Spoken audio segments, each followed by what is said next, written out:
Assalamualaikum warahmatullahi wabarakatuh. Salam jumpa kembali untuk seluruh sahabat-sahabat YouTuber, sahabat media, serta para pemirsa yang selalu aktif untuk konten-konten ASADAM, termasuk untuk seluruh para pendengar, para penggemar setia di seluruh tanah air Indonesia, di Jakarta dan Jakarta Selatan sekitarnya. Dan tak lupa pula untuk seluruh sahabat-sahabat di luar negeri sana, semoga senantiasa kita tetap dalam lindungan Allah Subhanahu wa Ta'ala. Doaku selalu menyertai Anda semua. Kembali lagi untuk acara berikutnya, yaitu seperti biasanya acara tanya jawab seputar dunia lain. Kali ini akan saya bacakan dari saudara Adi yang ada di Jakarta Selatan, ujung daerah Ciledug. Lebih abdulnya akan saya bacakan ya. Assalamualaikum warahmatullahi wabarakatuh. Salam jumpa Bung Jepri. Saya Adi dari Jakarta Selatan, daerah Ciledug. Salam kenal, salam senggol Bung Jepri ya. Saya senang sekali dengan ada acara Anda di YouTube. Jadi baru kali ini ada acara-acara tanya jawab seputar dunia lain di YouTube. Ini sangat membantu banget ya Bung Jepri ya. Begini Bung Jepri, singkat saja ya. Saya kan punya problem nih Bung Jepri. Di telapak kaki saya Bung Jepri. Waktu itu kan nginjak sesuatu. Kalau tidak salah, katanya sih orang-orang bilang benda bertua, di situ ada satu benda bertua. Katanya saya hampir 1 tahun. Benda tersebut adalah katanya milik seseorang yang sudah meninggal. Tapi karena dia memiliki sesuatu yang ya katakanlah benda bertua, sehingga benda bertua itu selalu gentayangan kemana-mana Bung Jepri. Nah, kembali lagi masalah informasi itu, kebetulan yang saya injek adalah keris. Kalau tidak salah, luk 9, Bung Jepri. Nah, saya kan nggak sengaja di tanah kosong lagi mencari cacing gitu, Bung Jepri. Karena saya memang demen mancing gitu, Bung Jepri. Tanpa sengaja, pada saat saya lagi melangkah mencari cacing, saya menginjak sesuatu tajam. Apa ini ya? Terus saya bertahan di situ. Saya lihat dulu sambil mengangkat kaki saya. Ternyata Pak Bung Jepri, memang yang saya lihat adalah keris. Saya itu ada 9 luk. Nah, begitu saya angkat kakinya, saya lihat nggak lama kemudian si keris itu menghilang Bung Jepri. Pada saat saya kembali lagi pulang ke rumah karena kaki saya sakit, ternyata bukannya sakitnya sementara karena ginjak itu, ternyata menjadi Bung Jepri, bengkak. Hingga sampai saya ke dokter berapa kali pun tidak ada perubahan Bung Jepri. Sampai sekarang melepuh Bung Jepri. Mohon pencerahan dan solusinya Bung Jepri. Saya udah hampir 1 bulan ini Bung Jepri. Kalau bisa Bung Jepri bisa melihat langsung ke tempat saya. Kalau memang Bung Jepri ada waktu, saya sih berusaha Bung Jepri bisa menemui saya supaya melihat langsung kejadian telapak kaki saya. Yang perlu saya tanyakan, apakah ada pengaruhnya dengan keris yang saya injak terus tiba-tiba dia menghilang Bung Jepri? Mohon pencerahan dan solusinya Bung Jepri. Terima kasih atas timurnya atensi saya. Wassalam. Waalaikumsalam warahmatullahi wabarakatuh. Saudara Adi yang ada di Ciledug, Jakarta Selatan ujung ya.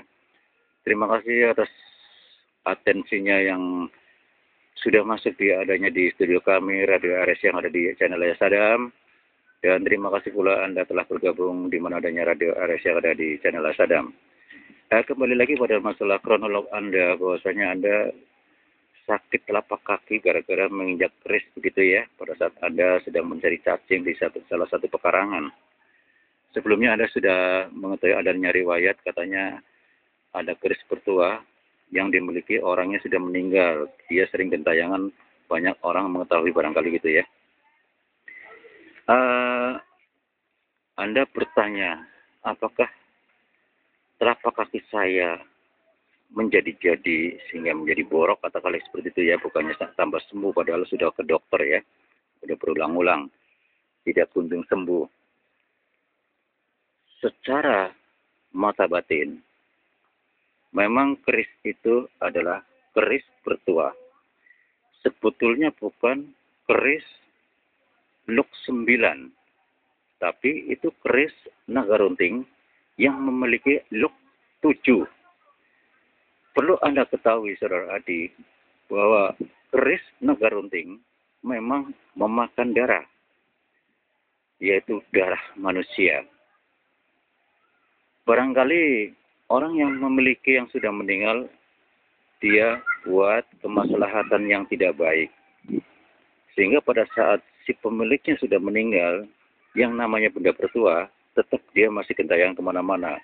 Dan dia mencari seseorang yang bisa menjadi sebagai pengganti bosnya. Barangkali kalau saudara Adi orang yang punya mumpuni dalam hal agama, Anda bisa mampu menguasai keris itu, sekalipun dia naga runting memang riwayatnya tidak baik, makan darah orang, dia bisa kita kerjakan supaya dinetralkan menjadi baik.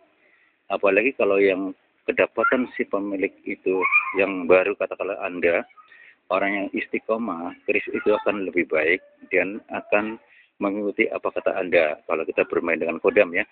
Karena tidak lepas kodam itu adalah tidak lepas bangsa jin yang ada di keris naga runting tersebut. Kembali lagi kepada saudaraku Adi, solusinya gampang. Coba Anda panggil seorang ustadz untuk mengaji ya, membaca surat Yasin 9 kali, ya 9 ambal. Suruh begitu aja.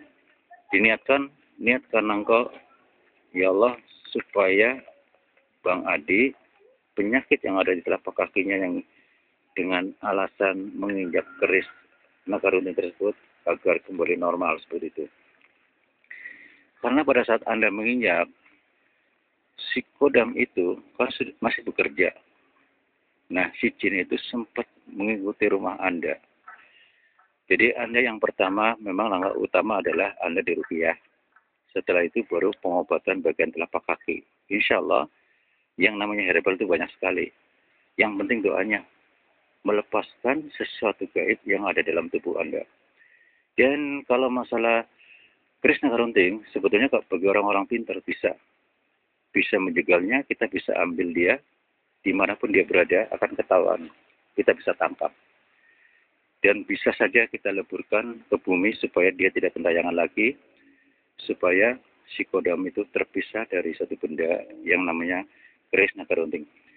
Sekalipun keris naga runting bertuah, memang dari dulu seperti itu, kita bisa memisahkan antara si keris kan benda ya, si kodam itu kan yang masuk di dalam keris itu tidak lepas bangsa jin. Kita bisa pisahkan supaya hubungan antara si keris itu terhadap si kodam itu terpisah. Itu bisa banyak cara. Nanti setelah kita syariati, si keris itu dibendam kembali di bumi, kurang lebih 2 meter, diniatkan, otomatis si kodam itu kan udah pergi nih, udah di realati atau katakanlah sudah disyariati. Si jin itu kan menghilang. Si keris itu akan kembali normal seperti keris biasa, tidak berkodam lagi, supaya tidak gentayangan lagi seperti yang melibatkan Anda sebagai korbannya. Nah, untuk saudaraku, saudara Adi, jadi langkah awal adalah Anda diruqyah. Yang kedua, kita bisa panggil si keris itu, supaya untuk memisahkan antara kodamnya dengan si keris, supaya tidak akan terjadi korban lagi. Kembali lagi kepada saudara Adi, panggil seorang ustadz, suruh membaca surat Yasin 9 ambal ya. Diniatkan untuk Anda agar kembali normal dan hal-hal halus yang sekiranya mengganggu Anda, supaya dia hengkang dari tempat Anda seperti itu.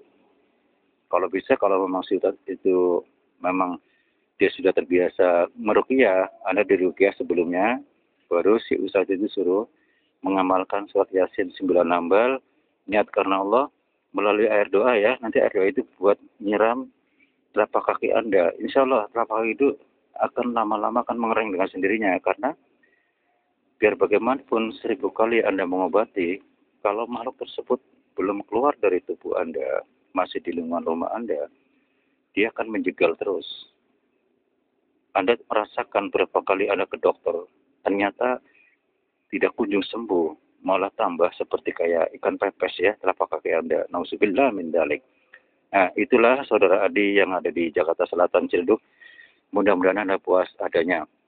Nanti Anda informasikan kembali kalau memang Anda mentok, Anda tidak ada yang uh, mau terjun terlibat untuk mengurusi Anda, katakanlah seorang ustadz, Anda dipersilakan hubungi saya kembali, nanti kita bicarakan langsung dan kita buat perjanjian seperti itu ya, supaya saya bisa mengatur waktu seperti itu.